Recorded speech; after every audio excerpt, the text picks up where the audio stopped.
I knew exactly when my marriage ended. It was not the shouting, not a confession, not even when I learned the name of the woman. It was the morning I walked outside and saw the driveway empty. Where our car should have been, there was nothing. Just sunlight hitting pavement, bright and merciless like truth. The world looked ordinary, but something irreversible had already shifted. My name is Angelina Cross. And I did not cry. I didn't scream. I simply stood still and understood. The car was not just transportation. It was the gift my father had given us the year before he died. He placed the keys in my hand and said, "This is for you to build a life in, not to be taken from you." I stepped inside and checked the key bowl. My key was gone. His remained. My initials. Missing. Then my phone lit up. I sold the car. We needed the money. Do not make this a thing. Caleb. 3 messages. No explanation. No apology. Just ownership spoken like law. When he came home that evening, he behaved as if the world had not shifted. He kissed my cheek. He laughed about work. He asked if I wanted pizza. I asked one quiet question. Where is the money? He did not blink.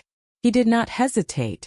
He only smiled the way a man smiles when he believes you are already defeated. I handled it, he said. It was my responsibility. You worry too much. He said you worry too much the way some men say you misunderstand your place. I set a plate on the counter. I nodded. And inside something aligned, not anger, not sorrow. Precision. That night, after he fell asleep, I took out the box I kept hidden behind winter blankets. A shoebox full of every receipt, every invoice, every insurance renewal for that car. My mother once told me, paper remembers what people try to rewrite. I spread the documents across the kitchen table under the warm overhead light. Dates lined up. Gas charges. Maintenance checks. Insurance payments. And then a large withdrawal. Made the morning before the car disappeared.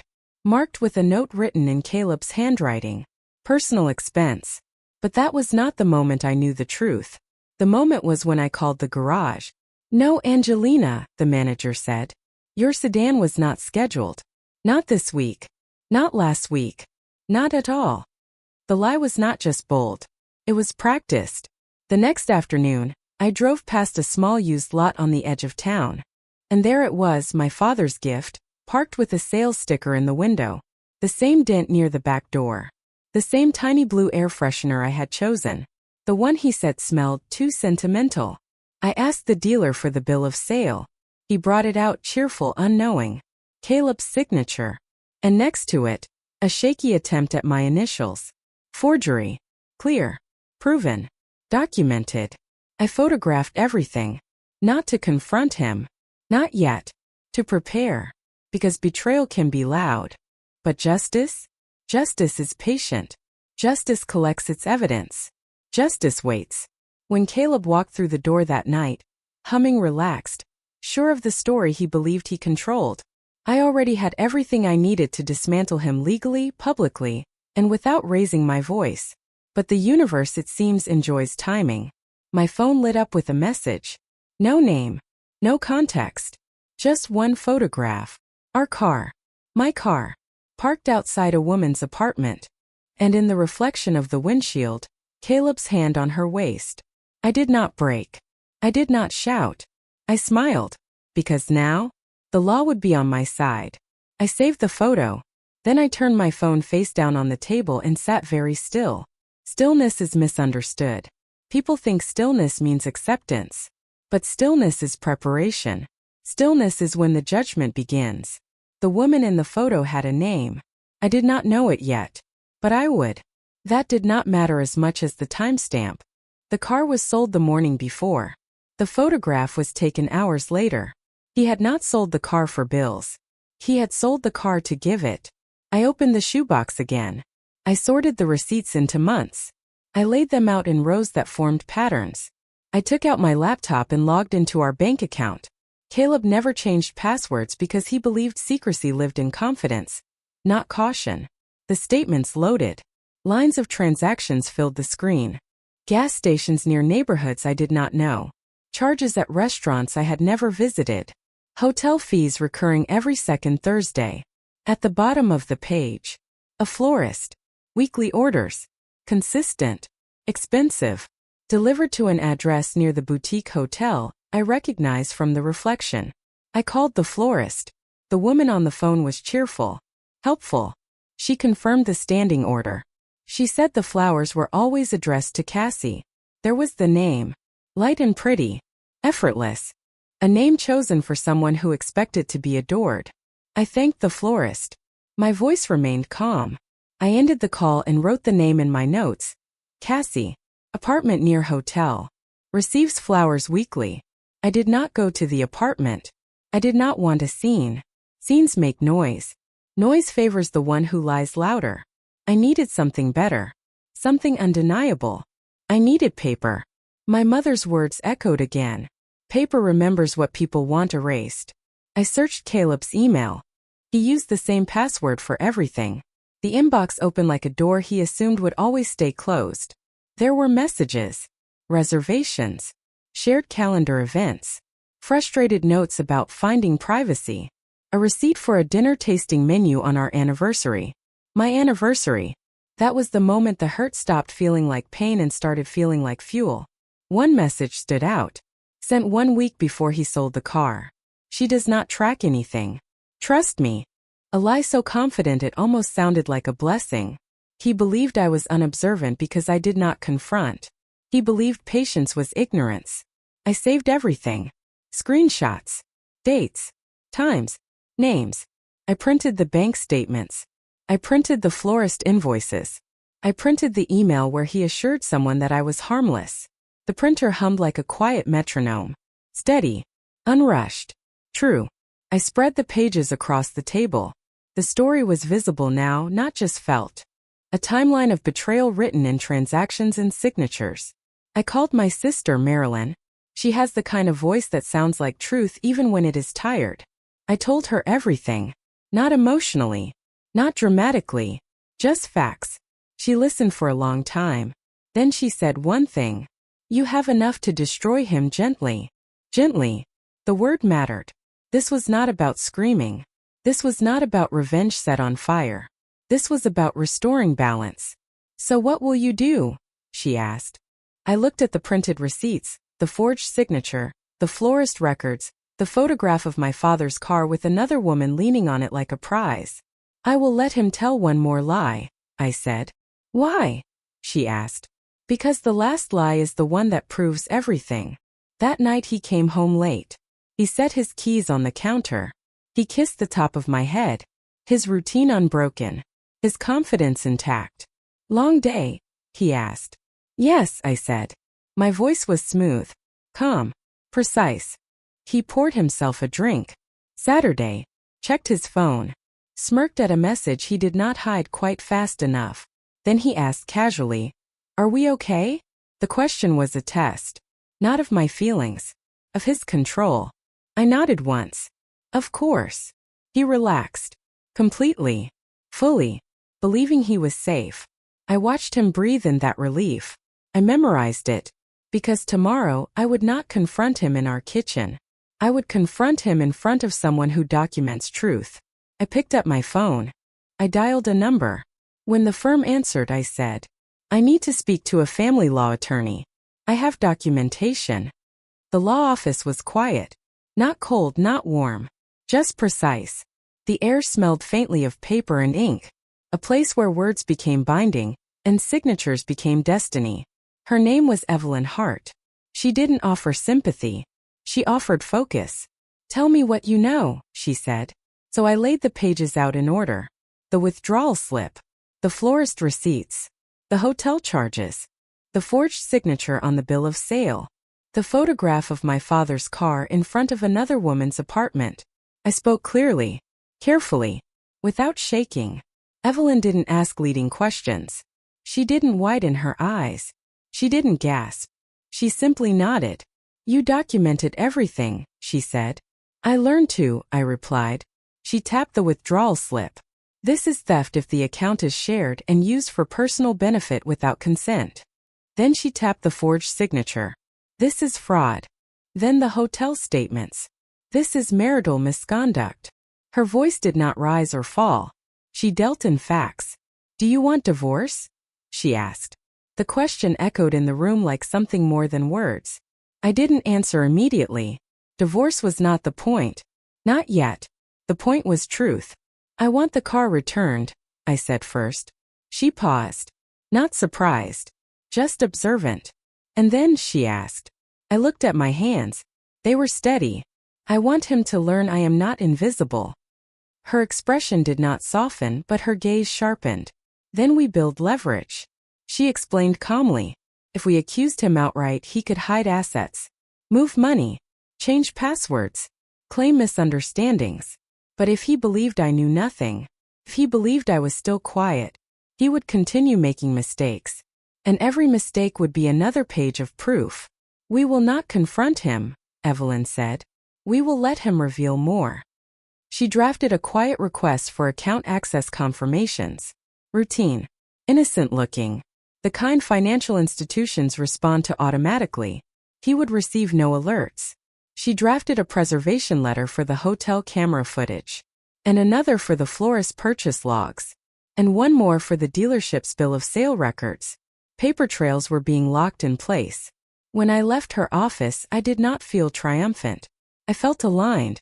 On the drive home, I rehearsed calm. I rehearsed my face. I rehearsed the quiet way I would move through the evening.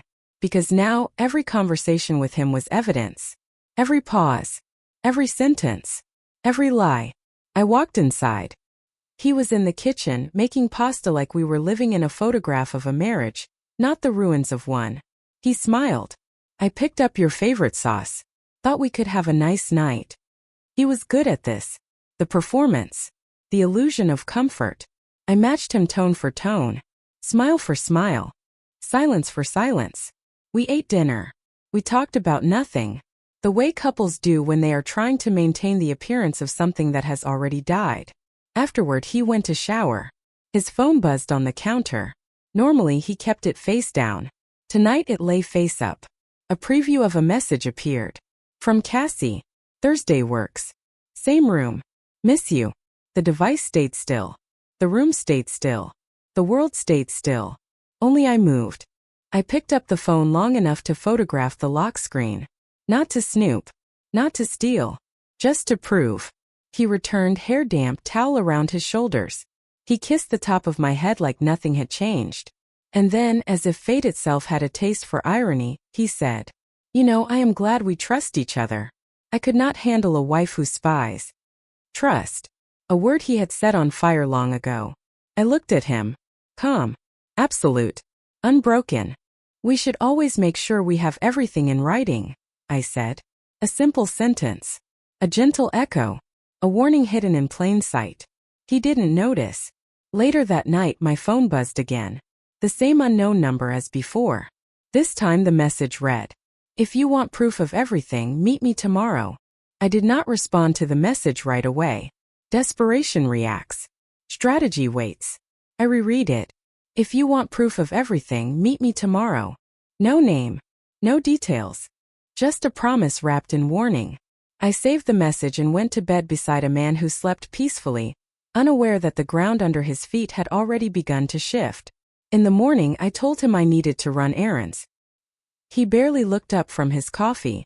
He said, "Do not spend too much," as if I were a child with allowance. As if he had not sold our car without blinking. I left without answering. The meeting place was a cafe near the river. The kind of spot designed for soft music and private conversations. I chose a table where I could see the entrance and keep my back to the wall. Old instincts. Learned without being taught. 5 minutes past the hour she arrived. The same woman from the photograph. Cassie. Her hair was pulled back. No makeup.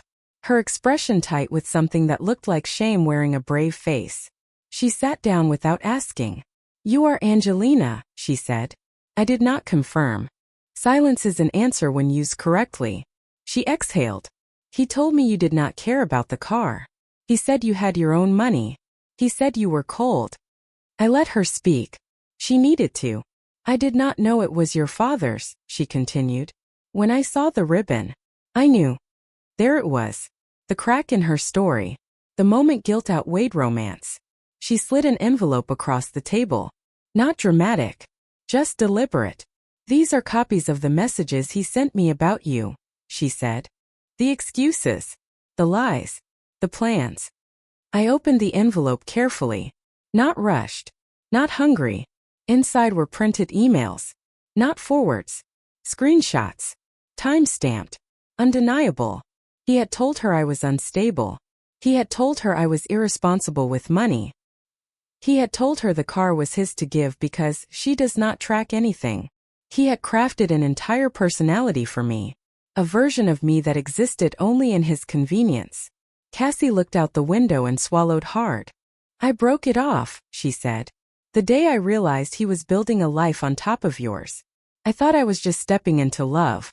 I did not know I was stepping on someone's neck. For a moment I almost pitied her. Almost. But pity is not strategy. Why help me? I asked. Her eyes finally met mine. And there, beneath the guilt, flickered something sharper. He thinks I am harmless, she said. He forgets I keep records too. Ah, there it was. The quiet war beneath the affair. She had been discarded.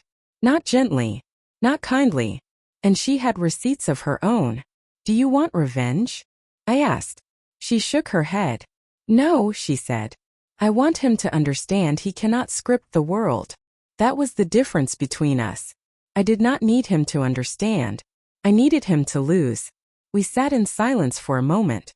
The river moved slowly outside the window. Life continued, indifferent to the unraveling of a marriage. I placed the envelope in my bag and stood.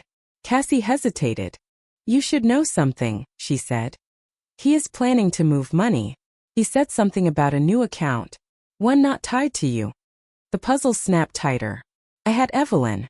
I had bank records. I had email evidence. Now I had a motive and forewarning. Cassie looked at me with a kind of fragile apology.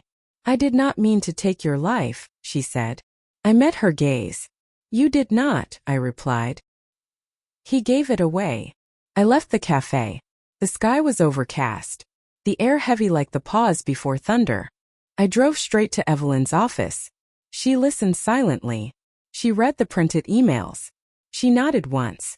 This, she said, tapping the page, is enough to subpoena every account he has touched in the last 6 months. 6 months. That was when he began distancing himself. When the affection cooled. When the car maintenance payments shifted to my card. When my father passed. Timing is never random in betrayal. Evelyn folded her hands. Now, she said, we move. Not later. Not after one more clue. Now. She slid a single legal document toward me. Sign this, she said. It freezes every account with his name on it. Picked up the pen. And the ink did not tremble. The pen felt heavier than it should have. Not because of doubt. Because of finality. When ink touches paper in moments like this, life breaks into before and after. I signed. Evelyn scanned the signature, confirmed the timestamp, and sent the document electronically. It traveled through invisible channels, faster than a heartbeat, toward banks, legal departments, automated systems designed to respond to frozen assets. It is done, she said. As of this moment, he cannot move a cent. I exhaled slowly. My pulse did not quicken. It steadied, because now we were no longer reacting. We were leading. Evelyn looked at me with measured calm. He will notice. Not immediately, but soon. And when he does, he will come home acting like nothing is wrong. You must not show change. Not until we have every advantage documented. Pretend. Wait. Watch the unraveling happen in real time. I nodded. But fate does not wait to be convenient.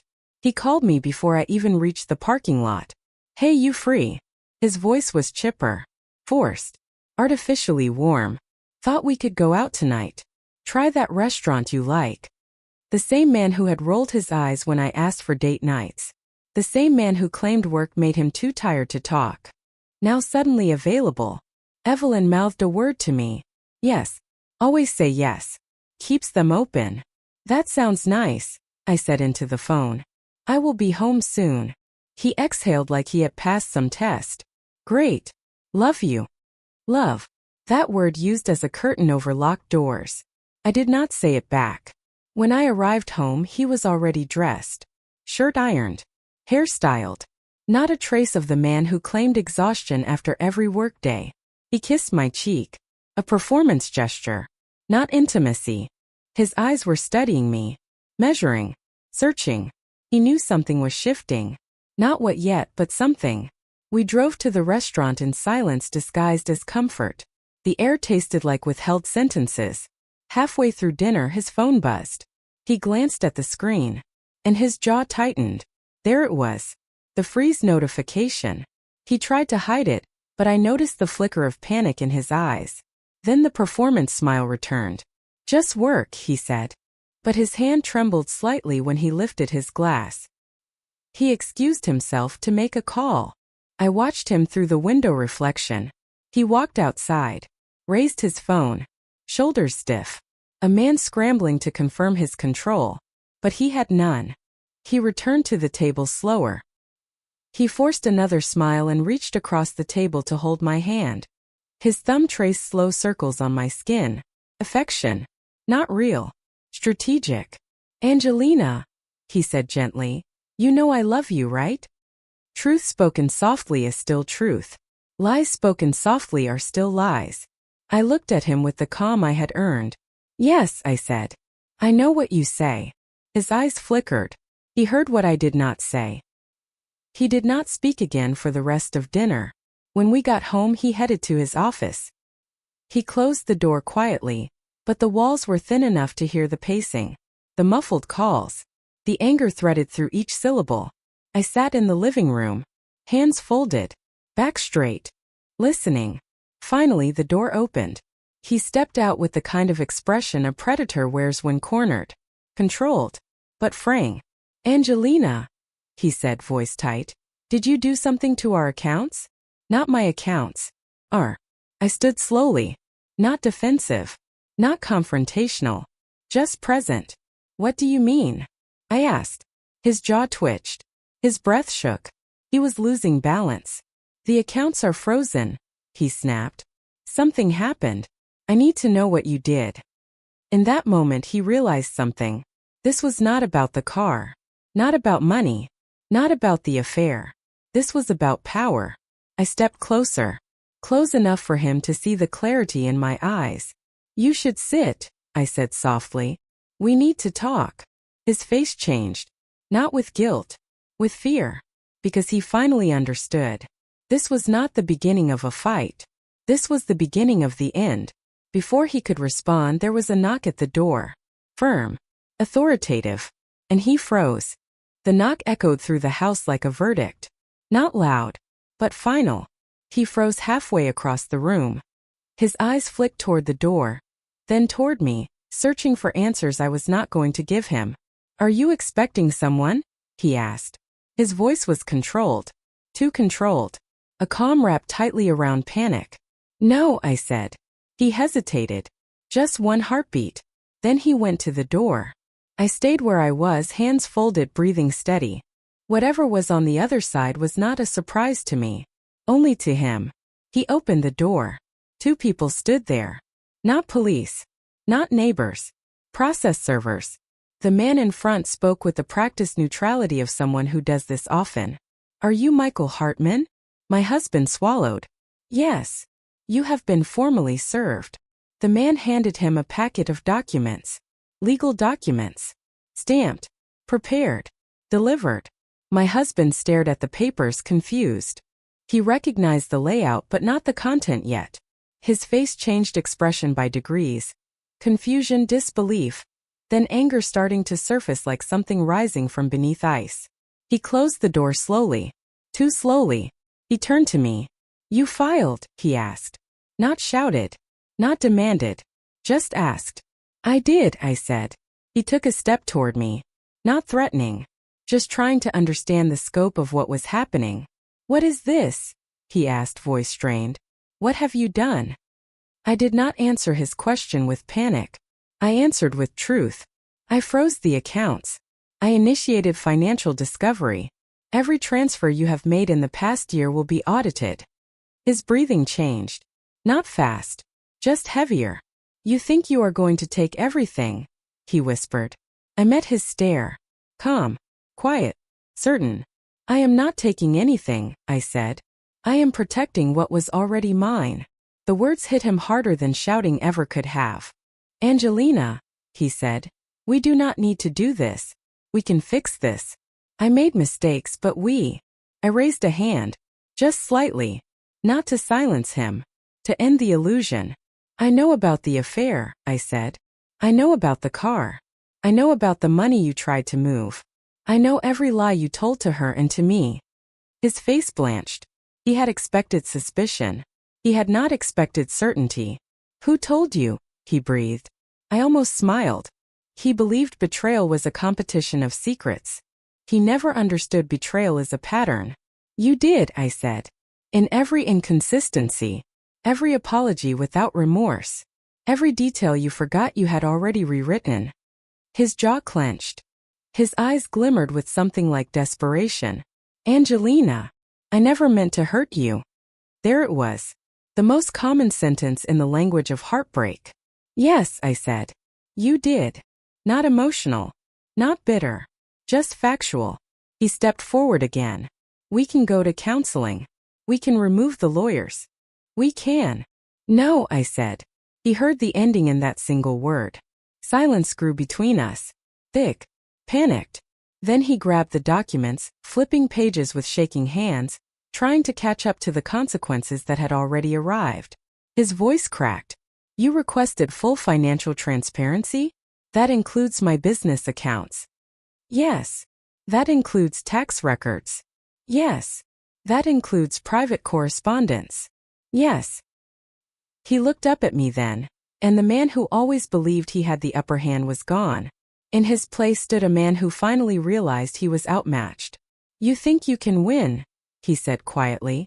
I do not need to win, I replied. I only need the truth to be seen. His breath shuddered. He knew what the truth looked like on paper, and he knew how the world would respond to it. He sank onto the couch like someone whose legs had given up. He did not speak. He did not argue. He simply stared down at the documents. Then slowly, very slowly, something hardened in his expression. He was not giving up. He was shifting strategy, which meant the next move was his. I watched his resolve form like storm clouds gathering, and I knew exactly what he was about to do even before he said it. He looked up at me and said, If you want a war, Angelina, you'll get one. His words lingered in the air, thick as storm heat.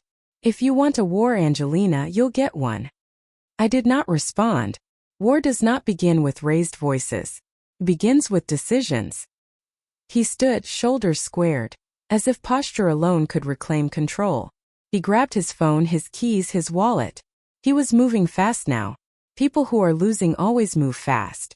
I am going to my lawyer, he announced, already walking toward the door. He expected me to ask him to stay, to negotiate, to soften, to plead. I simply stepped aside. His pause at the threshold told me he felt that difference. The absence of fear destabilizes the one who relied on it. The door shut behind him. The house fell silent. But silence no longer frightened me.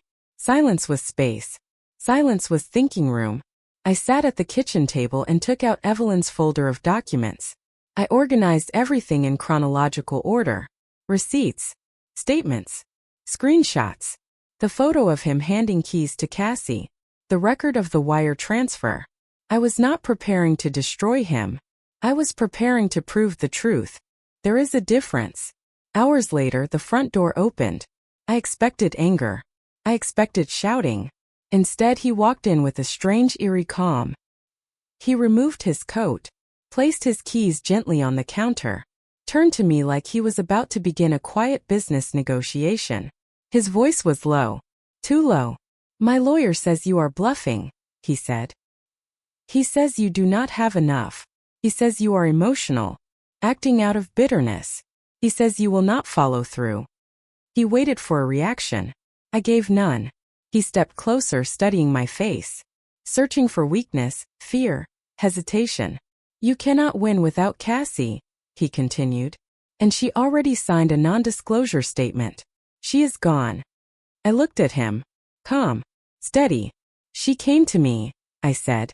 Voluntarily. His jaw tensed. But he forced a smile. The kind used to manipulate, to soften, to disarm. Angelina, he said gently, you are tired. Hurt. You are making this bigger than it needs to be.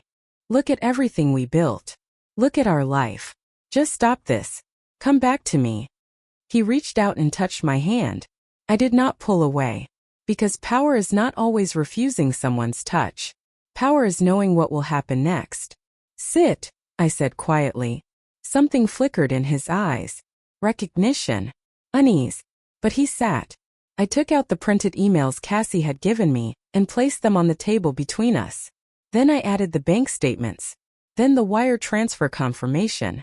Then the dealership paperwork for the car. His face drained of color, slowly, like water leaving a vessel. These are copies, I said. The originals are with my attorney. And with the court. And in secure storage with third-party confirmation. He swallowed hard. The lie he had lived inside was collapsing around him. You planned this, he whispered. Yes, I said. He leaned back, staring at the ceiling, hands gripping his knees like he was trying to stop time from moving forward. Then the mask cracked. Anger surfaced. Sharp. Bare. Real. You think you can humiliate me? He said. I will not let you take my reputation. I will not let you take my business. I will not let you drag me down. You already dragged yourself, I replied. He stood, pacing now, faster and faster, anger winding him tight. He ran his hand through his hair, pulling at it. Then suddenly he stopped. He turned to me with an expression I had not seen before. Not rage. Not guilt. Something worse. Resolution. I am not losing, he said quietly. I will fight. I will take the house. I will take the accounts. I will say you are unstable. I will say you are manipulative. I will say whatever I need to. He believed fear would return just because he summoned it. But the version of me he once controlled no longer existed. I stood. Slowly. I met his gaze level. You are free to say whatever you choose, I said. But the evidence speaks louder than either of us. He stared at me. And for the first time, he realized he could lose. His phone rang. He looked at the screen. His lawyer.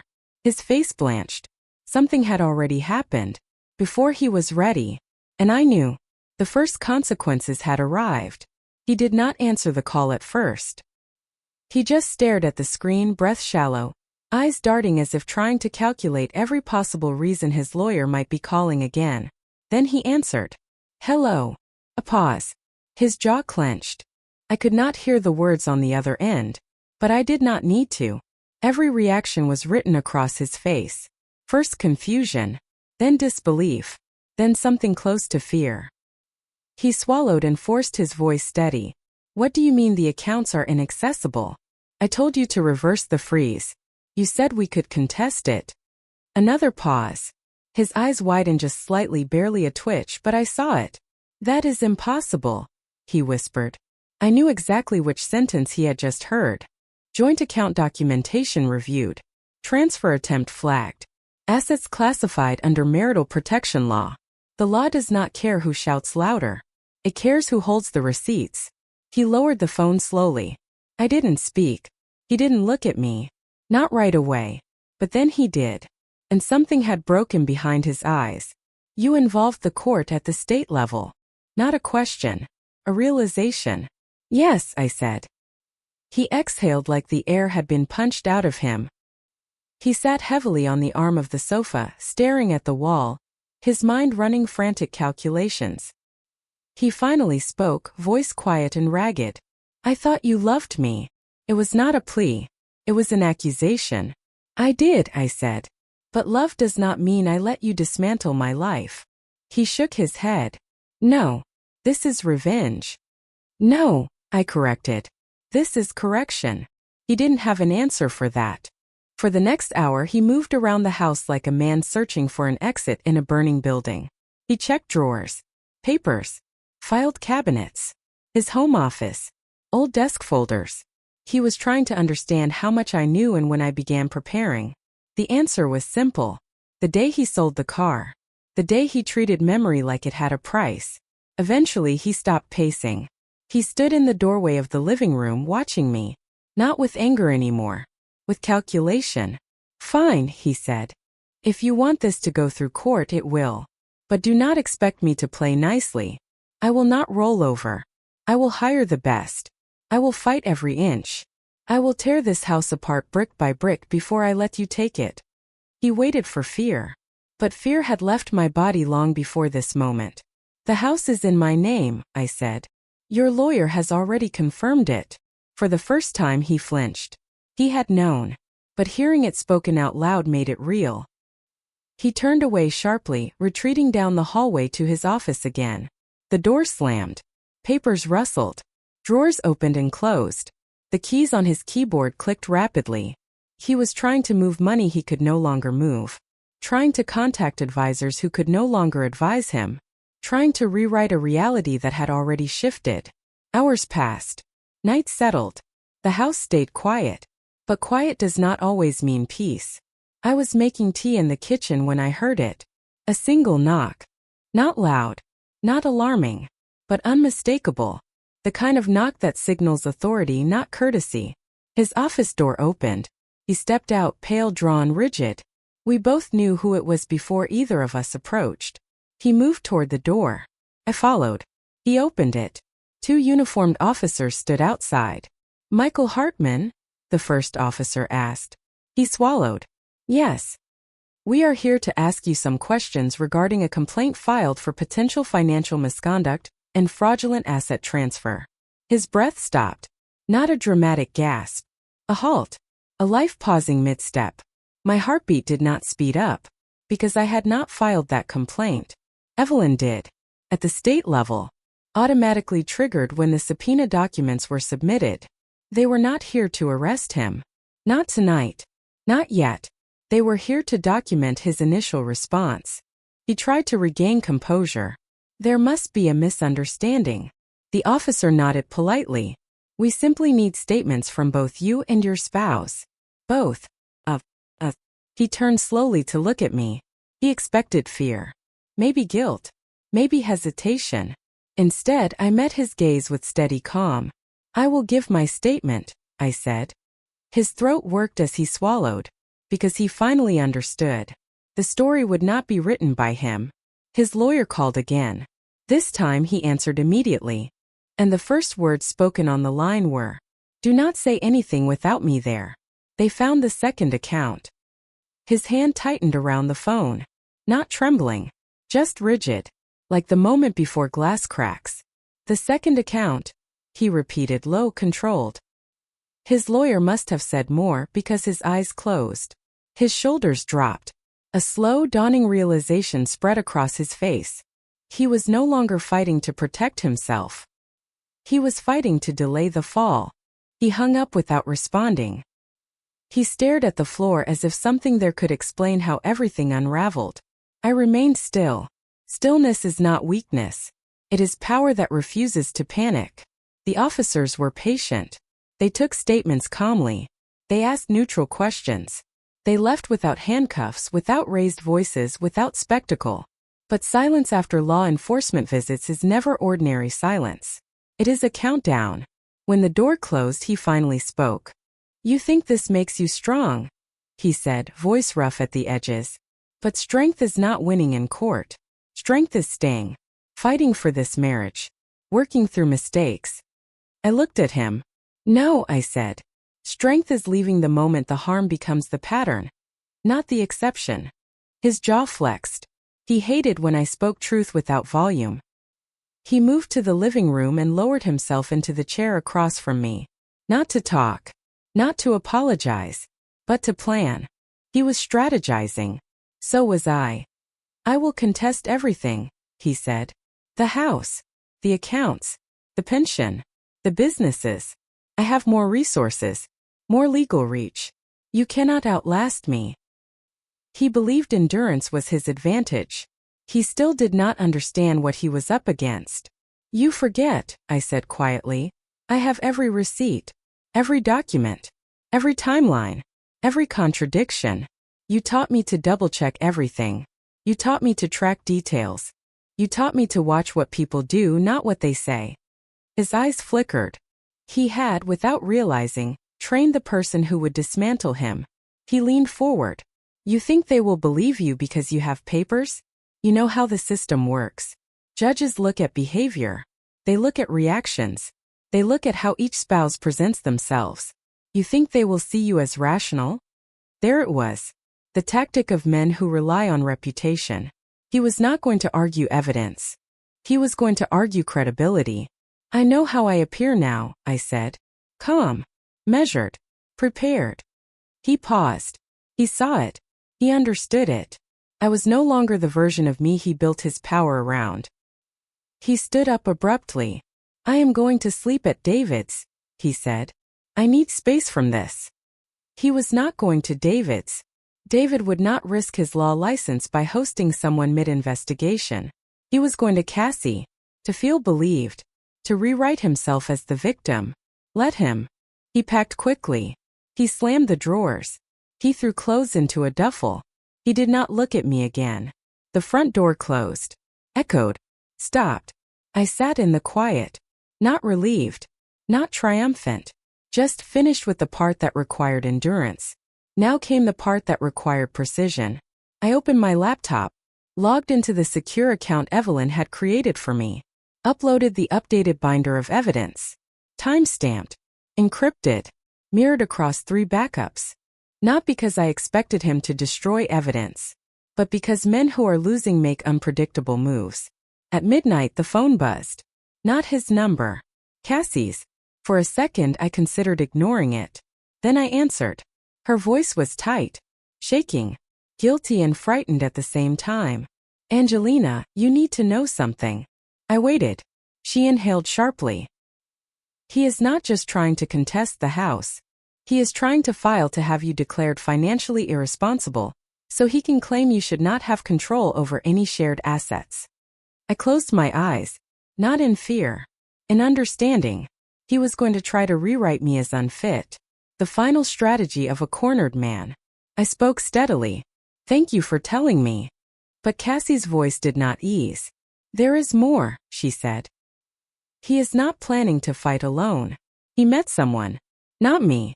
Someone else. Someone who helped him set up the second account. Someone who knows how to hide assets. I sat up straighter. A name. A new player. Someone who could make this harder or expose everything. Cassie hesitated, then whispered. Her name is Marisol, and she used to work in financial compliance.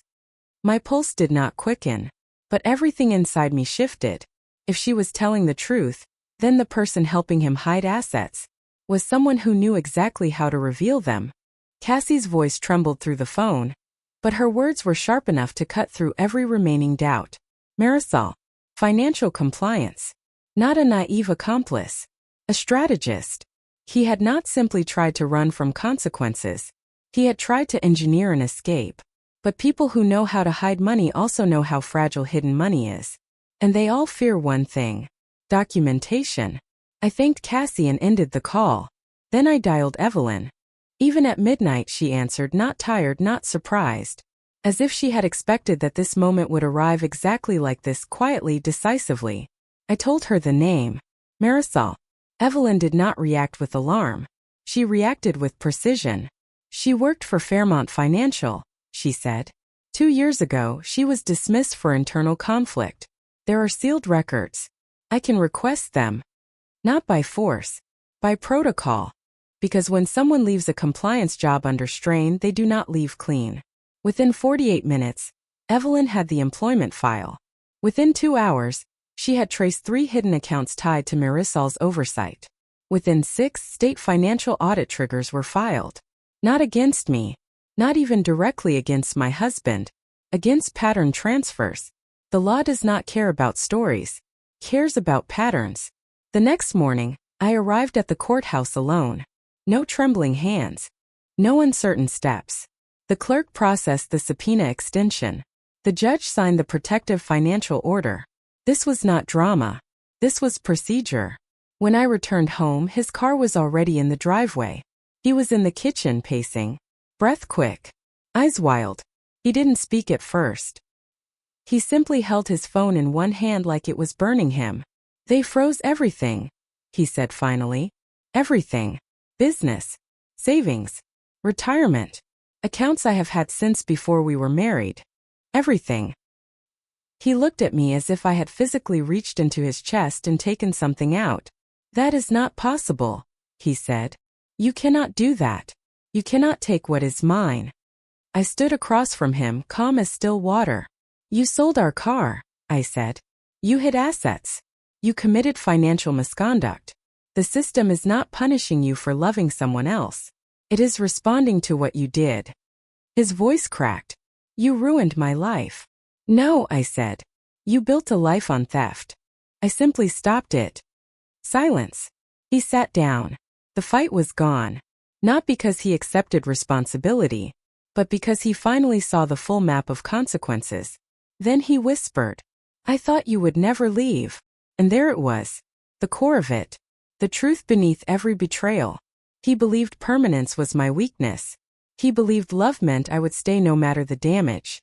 But love that destroys you is not love. It is a cage. I gathered the last of my belongings. The house was mine. I could have stayed. But houses hold echoes. And I wanted air I could breathe. As I reached the door, he spoke again, quietly defeated. Was it worth it? I turned. Yes, I said. Because I chose myself. Day after consequences. The legal process took months. But the outcome was already shaped the moment the evidence was presented. He did not lose everything. He lost everything he stole. The pension remained untouched. The accounts were divided lawfully. The house stayed in my name. The audit confirmed the hidden transfers. And Marisol? She agreed to testify to avoid charges of her own. People who help hide secrets rarely protect them under pressure. I do not tell this story because I want sympathy. I tell it because too many women think endurance is loyalty. It is not. Endurance is survival. Loyalty is mutual. If you are listening to this and someone is convincing you that you owe them your silence, your forgiveness, your future, remember this. Receipts are truth. Truth is power. And power belongs to the one who stops being afraid.